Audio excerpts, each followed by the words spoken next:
مرج Dabiq کی جنگ 24 اگست 1516 عیسوی کو عثمانی سلطنت اور مملوک سلطنت کے درمیان لڑی گئی۔ عثمانی اور مملوک سلطنت میں تعلقات خراب ہونے کے بعد عثمانی سلطان سلیم اول نے مصر پر حملہ کرنے کا فیصلہ کیا اور شام اور مصر کی جانب پیش قدمی شروع کر دی۔ 1516 عیسوی میں شام میں حلب کے شمال میں مرج دابق کے مقام پر سلطان سلیم اور مملوک سلطان کانسو غوری کے درمیان مقابلہ ہوا۔ مملوکوں کو شکست ہوئی اور کانسو غوری اس جنگ میں مارے گئے۔ اس فتح کے نتیجے میں حمص، حما اور دمشق کے شہر سلطنت عثمانیہ میں شامل ہو گئے۔ مملوک قرون وسطی میں مسلم خلفاء اور ایوبی سلاطین کے لیے خدمات سر انجام دینے والے مسلم سپاہی تھے۔ وقت کے ساتھ ساتھ وہ زبردست عسکری قوت بن گئے اور ایک سے زیادہ مرتبہ حکومت بھی حاصل کر لی۔ ان مملوک حکومتوں میں سب سے طاقتور ترین مصر میں قائم کردہ مملوک سلطنت تھی۔ مصر میں مملوک سلطنت نے ایوبی سلطنت سے جنم لیا، جسے 1174 عیسوی میں عظیم مجاہد سلطان صلاح الدین ایوبی نے تشکیل دیا تھا۔ 1169 میں اپنے چچا شیرکو کی جانب سے دمشق کے سلطان نور الدین زنگی کے لیے مصر فتح کرنے کے بعد بیت المقدس کو فتح کیا اور سلطان صلاح الدین ایوبی نے مشرق وسطی میں اپنے خاندان ایوبی کی گرفت کو مضبوط کر دیا۔ لیکن سلطان صلاح الدین ایوبی کے انتقال کے بعد ان کے بیٹوں کے درمیان سلطنت کی تقسیم کا تنازع کھڑا ہو گیا اور وہ مملوک فوجوں کے آمنے سامنے آ گئے۔ 1200 عیسوی میں سلطان صلاح الدین ایوبی کے بھائی ملک العادل نے اپنے تمام بھائیوں اور بھتیجوں کو شکست دے کر سلطنت حاصل کر لی۔ ہر فتح کے ساتھ ملک العادل شکست خوردہ مملوکوں کو اپنی فوج میں شامل کرتے گئے اور ایوبی حکومت مملوکوں کی طاقت کے گھیرے میں آ گئی، جس نے جلد ہی سلطنت کے سیاسی معاملات میں دخل اندازی شروع کر دی۔ 1250 عیسوی میں فرانس کے لوئی نہم کی زیر قیادت 7ویں صلیبی جنگ میں فرانسی لشکر مصر پر حملہ آور ہوا اور دمیاط پر قبضہ کر لیا۔ ایوبی سلطان الصالح ایوب کے انتقال پر سلطنت ان کے بیٹے توران شاہ اور ان کی بیوی ام خلیل کو ملی، جس نے مملوکوں کے تعاون سے فرانسیسیوں پر جوابی حملہ کیا اور بحری مملوکوں کے کمانڈر رکن الدین بیبرس نے لوئی نہم کی فوج کو شکست دی۔ مملوکوں نے مارچ 1250 عیسوی میں شاہ لوئی نہم کو گرفتار کر کے 4 لاکھ کا تاوان بھی حاصل کیا۔ ایک مرد رہنما کے لیے بڑھتے ہوئے سیاسی دباؤ کے باعث ام خلیل نے مملوک کمانڈر ایبک سے شادی کر لی۔ بعد ازاں ایبک قتل ہوئے اور زمام اقتدار ان کے نائب سیف الدین قطز نے حاصل کر لی۔ انہوں نے مملوکوں کی پہلی بحری مملوک سلطنت کی باقاعدہ بنیاد رکھی۔ پہلی مملوک سلطنت کو بحری اس لیے کہا جاتا ہے کہ ان مملوکوں کا تعلق بحری افواج سے تھا، جن کا مرکز دریائے نیل کے جزیرے المنیال میں تھا۔ سیف الدین قطز کے دور حکومت میں ہی منگولوں نے بغداد کو نیست و نابود کرنے کے بعد 1258 میں دمشق پر قبضہ کر لیا۔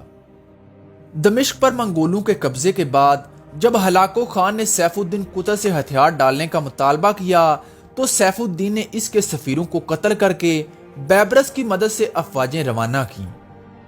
مونکے خان کی ہلاکت کے بعد ہلاکو خان فلسطین کی جانب بڑھتی ہوئی منگول افواج کی قیادت اپنے نائب قطبوغا کو دے کر وطن واپس روانہ ہو گیا۔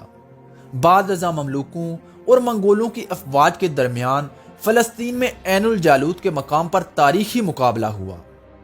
اس معرکے میں مملوکوں کو تاریخ کی فیصلہ کن فتح حاصل ہوئی۔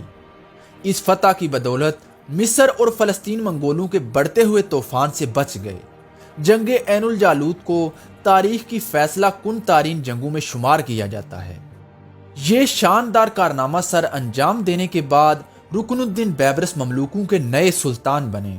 مملوکوں نے 1260 عیسوی میں حمص میں دوسری مرتبہ منگولوں کو شکست دی اور مغرب کی طرف ان کے بڑھتے ہوئے قدموں کو ہمیشہ کے لیے روک دیا۔ اس دوران مملوکوں نے شام پر اپنی گرفت مضبوط کی اور جنگی قلعے قائم کرنے کے علاوہ ڈاک کا نظام بھی قائم کیا۔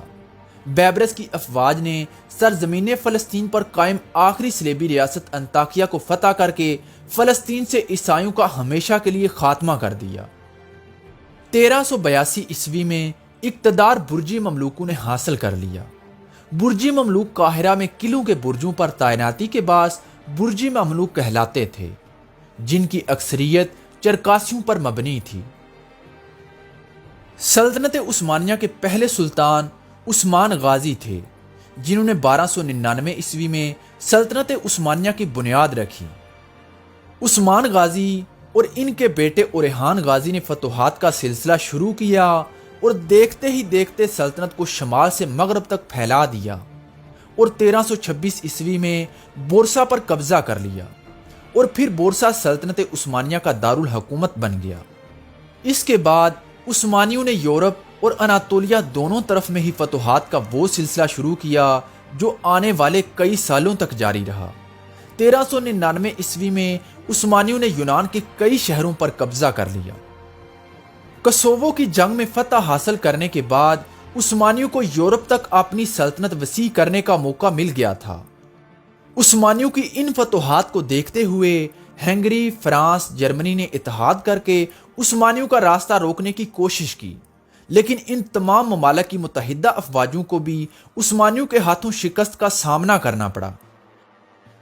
قرون وسطیٰ میں عثمانیوں نے سلطان بایزید یلدرم کی قیادت میں 1399 اور 1402 عیسوی کے درمیانی عرصے میں سلطنت عثمانیہ کی زمین کو دگنا کر دیا۔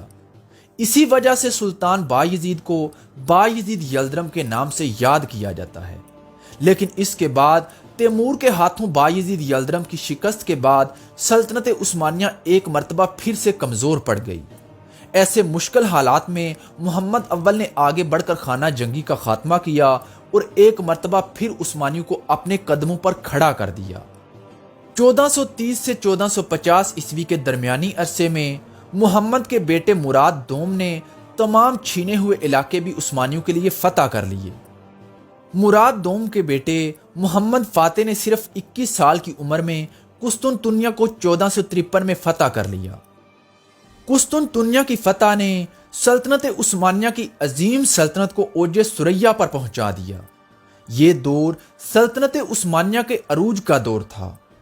15ویں اور 16ویں صدی عیسوی میں سلطنت عثمانیہ نے اپنی سب سے بڑی فتوحات حاصل کی۔ 1512 عیسوی میں سلطان سلیم اول نے اپنے والد بایزید ثانی کو تخت سے اتارا اور خود حکومت سنبھال لی۔ قانون کے مطابق انہوں نے بھی تخت سنبھالتے ہی اپنے تمام بھائیوں اور بھتیجوں کو قتل کر ڈالا۔ سلطان سلیم اول سلطنت عثمانیہ کے عظیم ترین فاتحین میں سے ایک ہیں۔ ان کی خصوصیت یہ تھی کہ انہوں نے مغرب کی جانب پیش قدمی کرنے کے بجائے مشرق کو میدان جنگ بنایا، کیونکہ وہ یہ سمجھتے تھے کہ جب تک سلطنت عثمانیہ کے برابر میں صفوی اور مملوک حکومتیں قائم ہیں تب تک یورپ میں پیش قدمی نہیں کی جا سکتی، کیونکہ سلطان سلیم اول سے پہلے جب بھی کسی عثمانی سلطان نے یورپ میں پیش قدمی شروع کی تو ایشیا میں بغاوتیں کھڑی ہو جاتی تھیں، جس کی وجہ سے ان کو آگے بڑھنے کے بجائے ان بغاوتوں کو دبانے کے لیے پھر سے واپس ایشیا میں آنا پڑتا تھا۔ سلطان سلیم اول یہ چاہتے تھے کہ ان طاقتوں کو بالکل ختم کر کے یورپ میں پھر پیش قدمی کی جائے۔ 1514 عیسوی میں سلطان سلیم اول نے آگے بڑھ کر چلدران کی جنگ میں شاہ اسماعیل کو شکست دی اور صفویوں کے دارالحکومت تبریز پر قبضہ کر لیا۔ چلدران کی شکست کے بعد صفویوں کے دلوں میں عثمانیوں کے خلاف نفرت اور عداوت میں مزید اضافہ ہو گیا تھا، اور وہ عثمانیوں کو نیچا دکھانے کے لیے مناسب موقع کی تلاش میں تھے۔ اس سے پہلے بھی صفوی مملوکوں کے ساتھ عثمانیوں کے خلاف ہاتھ ملا چکے تھے۔ چلدران کی فتح کے بعد سلطان سلیم اول نے مزید آگے پیش قدمی کرنے کے بجائے اپنے فتح کیے ہوئے علاقوں پر قبضہ مضبوط کرنے پر توجہ دی۔ چلدران کی فتح کے بعد آگے پیش قدمی نہ کرنے کی ایک بڑی وجہ تو یہ تھی کہ سلطان سلیم اول کی فوج آگے بڑھنے سے انکار کر چکی تھی، اور دوسری بڑی وجہ یہ تھی کہ صفوی مملوکوں کے ساتھ ہاتھ ملا چکے تھے۔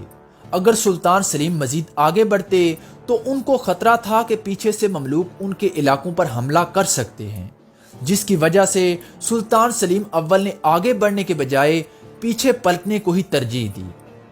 صفویوں کو شکست دینے کے بعد سلطان سلیم اول نے ایک بات کو شدت سے محسوس کیا کہ مصر اور شام کو عثمانی سلطنت میں شامل کر کے مملوکوں کا خاتمہ کرنا بہت ضروری ہو گیا ہے۔ چلدران کی جنگ کے بعد عثمانی جاسوسوں نے مملوکوں کے کچھ ایسے خطوط پکڑے جو مملوکوں کا صفویوں کے ساتھ عثمانیوں کے خلاف ساتھ دینے کا پتہ دیتے تھے۔ مملوکوں کا ساتھ ملنے کے بعد شاہ اسماعیل صفوی عثمانی سلطنت کو پھر سے للکارنے لگا تھا۔ اسی وجہ سے مملوکوں اور عثمانیوں کے درمیان کئی بڑے مارکے پیش آئے۔ اس وقت سلطنت مملوک کا سلطان القانصو غوری تھا، جو ان تمام باغیوں کی طرفداری کر رہا تھا جو سلطان سلیم سے بھاگ کر مملوکوں کے پاس پناہ لے رہے تھے، جن میں سلطان سلیم اول کا بھائی امیر احمد بھی شامل تھا۔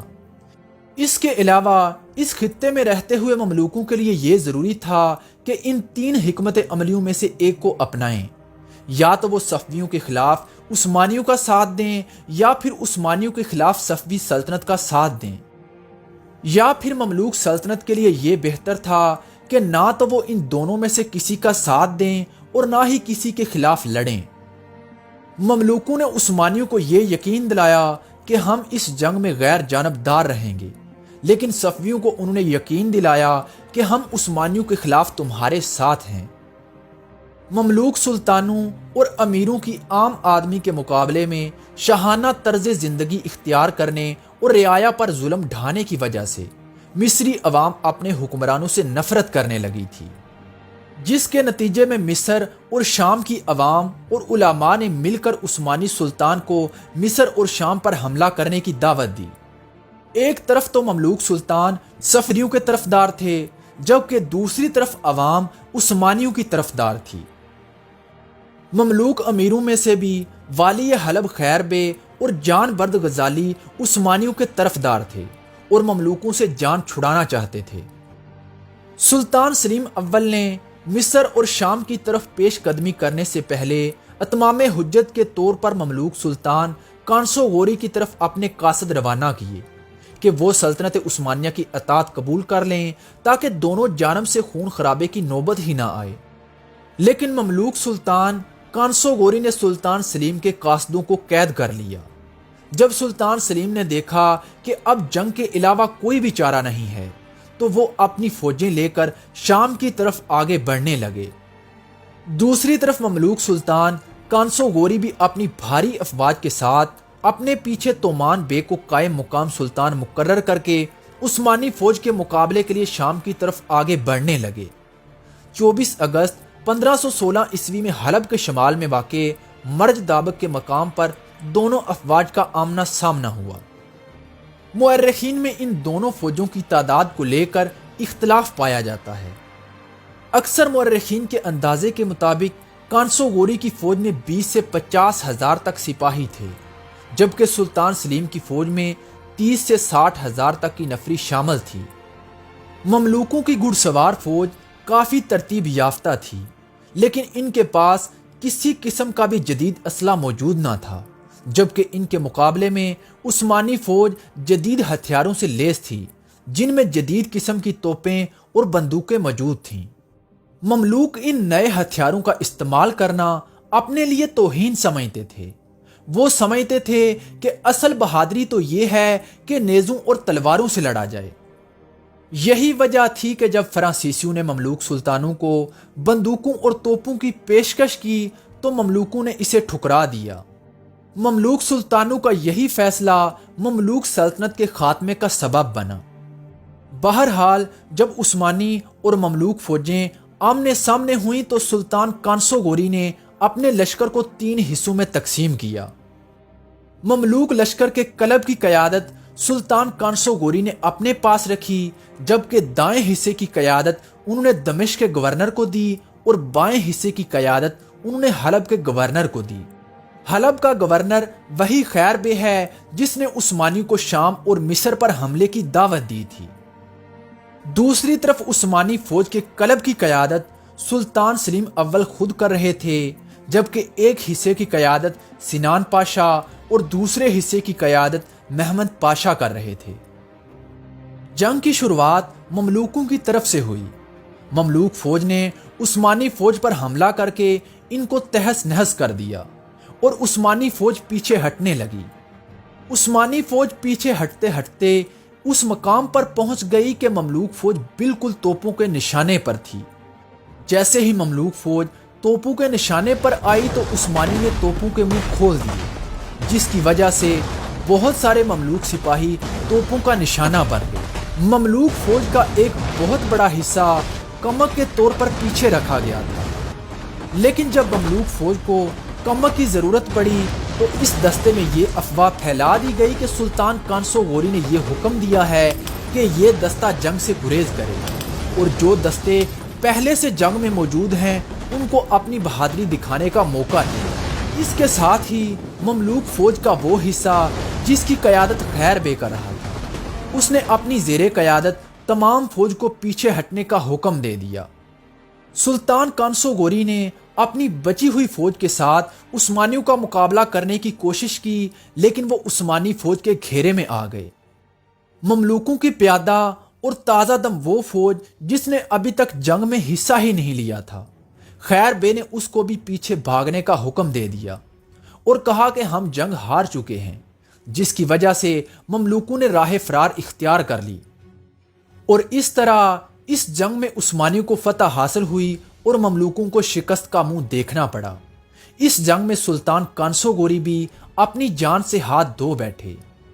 اس جنگ میں فتح حاصل کرنے کے بعد سلطان سلیم آگے بڑھے اور آگے بڑھ کر بغیر کسی مزاحمت کے حلب پر قبضہ کر لیا، کیونکہ حلب کا گورنر پہلے سے ہی سلطان سلیم کے ساتھ مل چکا تھا، جس کی وجہ سے حلب میں عثمانیوں کو کسی قسم کی بھی مزاحمت کا سامنا نہیں کرنا پڑا۔